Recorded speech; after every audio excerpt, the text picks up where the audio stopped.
Okay, and we're here to do a wrestling video actually. So I finally had an opportunity to actually watch most of my shows. And well, okay. Sorry, move the camera.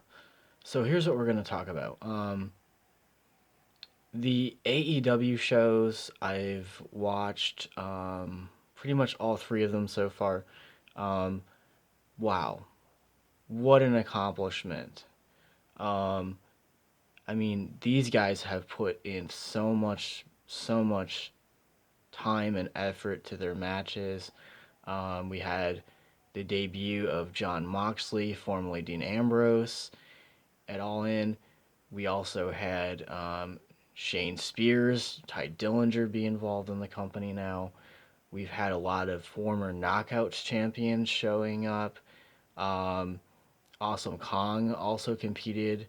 Um, wow, AEW is really getting good. I mean, look at the roster, look at the people that they've recruited. And then there's a possibility that if Sasha Banks gets out of her contract, that she might be going there. So honestly, All Elite Wrestling right now is pretty much the talk of the wrestling world. Um, and I absolutely believe the hype because I've seen the events, I've seen the matches of all the competitors so far. Their women's division is solid, great indie talent there. What else can they do, honestly, at this point? Um, okay, so we're moving on from that to Ring of Honor. Ring of Honor was also been very involved with bringing in other talent. They have basically a signed deal going on right now with the National Wrestling Alliance and you know their competitors. Not to mention that Nick Aldis is now going to be facing one of my favorite talents, honestly, from the wrestling world, which is Eli Drake, is now in the National Alliance. So Billy Corgan is doing a wonderful job with bringing in talent. The NWA, honestly, the new brand, I dig it, man. They are really putting on great shows. And if you ever have an opportunity to check out one of their matches, look it up on YouTube. I believe it's also on Twitch TV. Um, so we'll get into Impact. Sorry, it's like 2 in the morning here. I'm not trying to be that loud.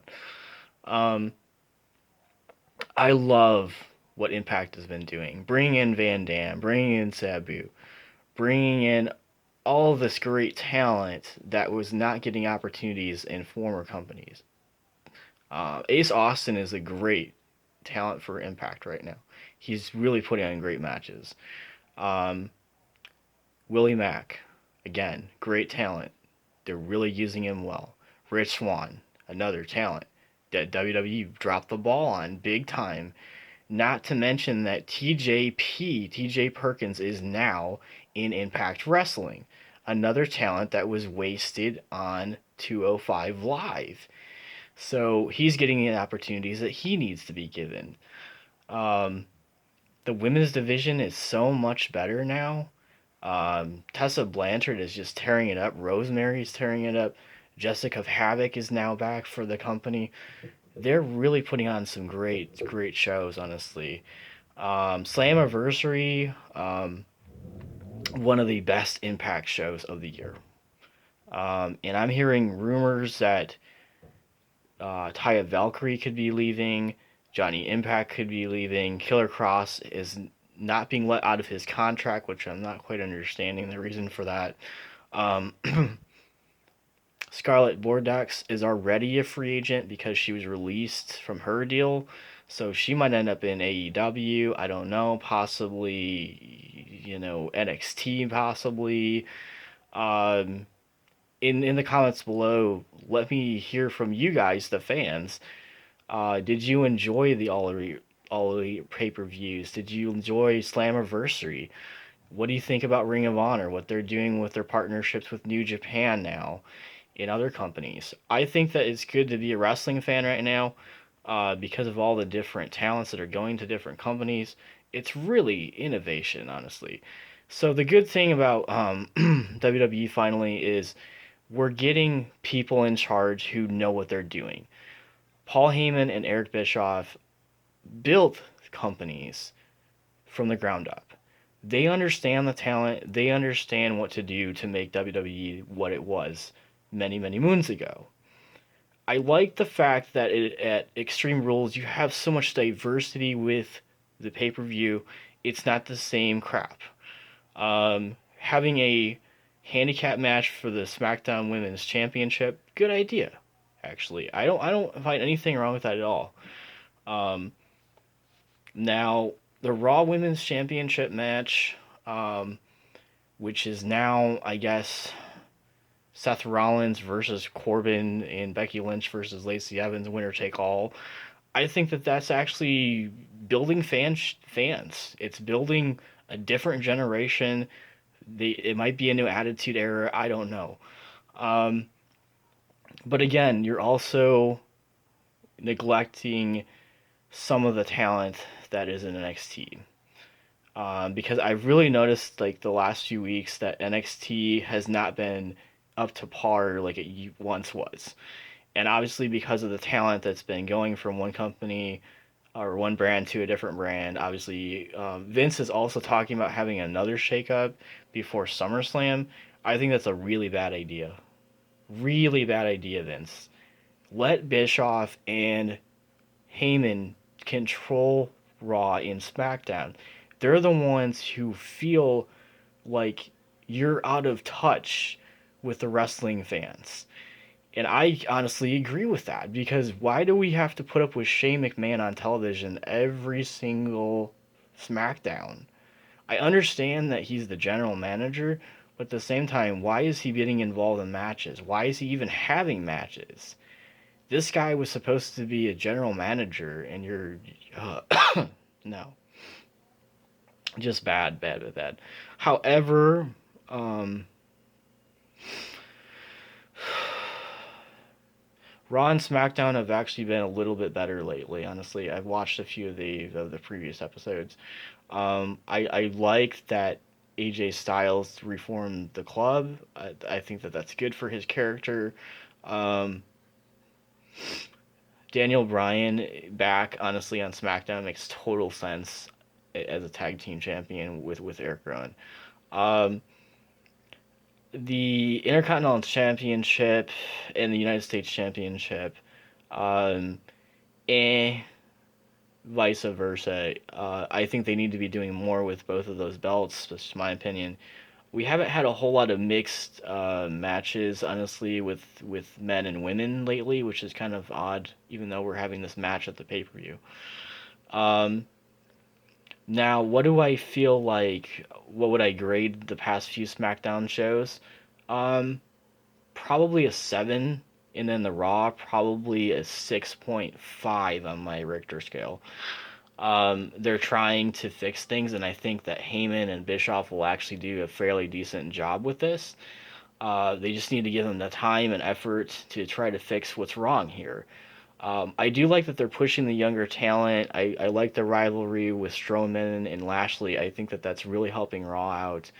Um, I'm getting really fed up with the Drew McIntyre and Shane McMahon stuff, like versus Roman Reigns, and now you drag the Undertaker into it, which I'm a Taker fan, and like okay, I like that he's having that opportunity to compete at this pay per view, but at the same time, couldn't somebody else take his spot that's a younger talent that is on a storyline that makes a little bit more sense? Um, and then I want to quote on the Sasha Banks issue too. Um, I think that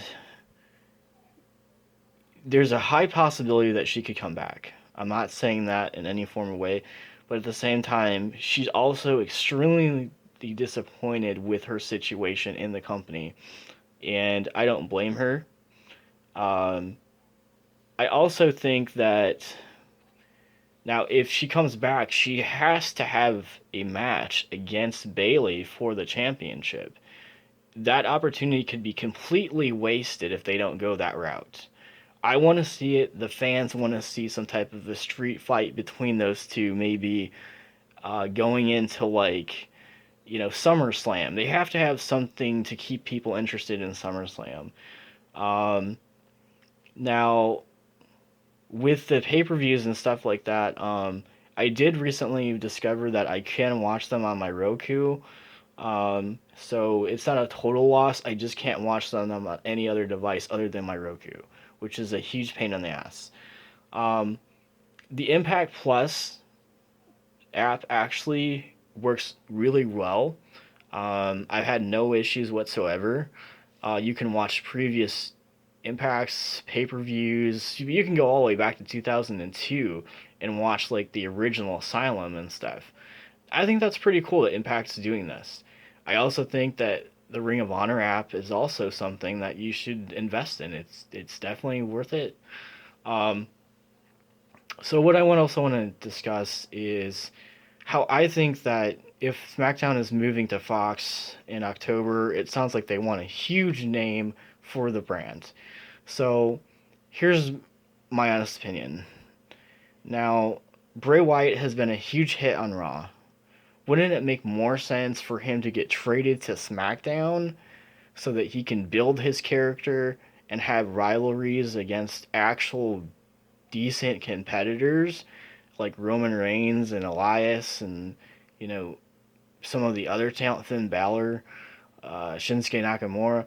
I mean, that to me would make more sense. That would boost ratings right there if SmackDown demands that type of a trade to bring him in. We have not heard anything from Randy Orton since Super Showdown, which is odd. Very odd, WWE. Why are you not getting this guy involved in the storyline? He's a multiple champion. He has carried that brand when Cena was not there anymore. And we're going to get into Cena too. So, Cena basically has said that he only wants to come back for certain events. So, why not book him in a match at SummerSlam against Nakamura, Bobby Roode, even EC3? I don't like how they're not pushing EC3 either. That doesn't make sense to me. The guy was brilliant in Impact, and I think that they really need to evaluate him. Just rebuild his whole character at this point. Um, I think we've had too many call ups. Like Aleister Black is just being wasted. Ricochet is also being kind of wasted, honestly. He has the match against AJ, but I don't know. Like they could just do so much more with him. Um, and then the Bella Twins are basically officially retired. They're not coming back, so they really have to develop SmackDown's women as well. Trust me, Mandy Rose and Sonya Deville, like that's fine. Iconic's cool. Asuka and Kairi Sane, good combination, good tag team. Again, but you're not really using these people the way that you should because they should be wrestling every single week. Um, for number one contenderships, something has got to be done here. I believe in Eric Bischoff and Paul Heyman. I think those two guys are geniuses. They really developed the wrestling industry throughout the 90s and the late 2000s. Those guys really know what they're talking about. The one thing I don't want to see at Extreme Rules is I don't want any more of this match lasted 5 minutes, no decision, disqualifications. Nobody wants to see any of that. Like, we tune into the wrestling product to have a good product, not to fall asleep and be bored. So, I'm just saying as a fan, please WWE, the next two events, Extreme Rules and SummerSlam, please make them really watchable and entertaining. That's all we're asking as fans. Um, and the other thing I wanted to quickly talk about is so I'm glad that they're finally taking an interest in what the fans really want, and I think that we're getting to a stage in wrestling where uh, it was pretty slow for a long time, and now it's starting to kind of pick up, and we're starting to get more talent. But I just want to get out of your hair. I do like that they're pushing people like Kevin Owens and Ziggler and Kofi Kingston, and people who have earned every single minute of their wrestling career for this opportunity. I like that they're also pushing the Miz. I think that's a good for Raw as well. Um, yeah, I don't know. Overall, I think that we're pretty good with wrestling. We have so many different opportunities with different companies now. Oh yeah, MLW has another great company that you guys should also check out. They're doing great things on the indies. WoW Women of Wrestling is also another company that's doing a lot with the women. Um, and I don't know, like I just there's so many companies that are just out there that are just doing great things right now. Um, and I want to get your opinion on what do you think about Brock Lesnar? What is your honest opinion about Lesnar? Do you think that he's going to end up winning the Universal Championship or the WWE Championship by cashing in the briefcase? I kind of want to know from you guys where do you guys stand on that? Do you guys like Lesnar? Don't like him? Um, yeah.